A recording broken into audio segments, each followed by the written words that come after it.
বাংলাদেশ টাইগার্সের জায়গা পাওয়া আত্মবিশ্বাস বেড়েছে সাব্বির রহমানের। নিজেকে তৈরি করছেন জাতীয় দলের জন্য, সুযোগ পেলে আস্থার প্রতিদান দিতে চান এই হার্ড হিটার। ডিবিসিকে একান্তে সাব্বির জানিয়েছেন এই সবকিছু।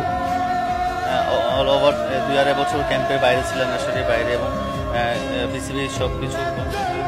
একসময় ছিলেন জাতীয় দলের অটো চয়েস। তার প্রতিভা আর সামর্থ্যে মুগ্ধ ছিলেন মাশরাফি মুশফিক থেকে শুরু করে বিদেশিরাও। সেই সাব্বির নিজেকে হারিয়ে খুঁজছেন। 2018-এ যখন আমরা ওয়ানডেতে বাদ পড়লাম, তখন ঠিক করোনা চলে আসলো। তখন আবার টিমের মধ্যে আসা যাওয়া একটা বিগ প্রবলেম। তখন ডোমেস্টিক খেলা হয় নাই, পারফর্ম করার সুযোগও ছিল না। বাট এখন পারফর্ম করতে পারছি, খেলার সুযোগ আছে, তো আলহামদুলিল্লাহ আমার সেটা বড় সুযোগ। বয়স 30 মাত্র। 3 ফরম্যাটের রানের যোগফল 2760। ম্যাচ খেলেছেন 121টি। ডান হাতে স্পিনটাও বেশ ভালোই করতেন।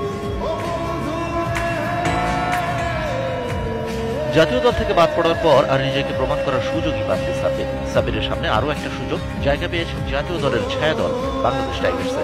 ন্যাশনাল লেভেলে ঢোকার পরে টেকনিক বা ট্যাকটিক্স বা স্কিলের কোনো সমস্যা না, অথবা যে রানগুলো আমি 30-40 করছি বা বল রান করতে পারিনি, কিছু মেন্টালি কিছু প্রবলেম ছিল, কিছু স্কিলের প্রবলেম ছিল, ওগুলো ট্রেনিং করার জন্য এই ক্যাম্পটা আমার জন্য খুব ইম্পর্টেন্ট।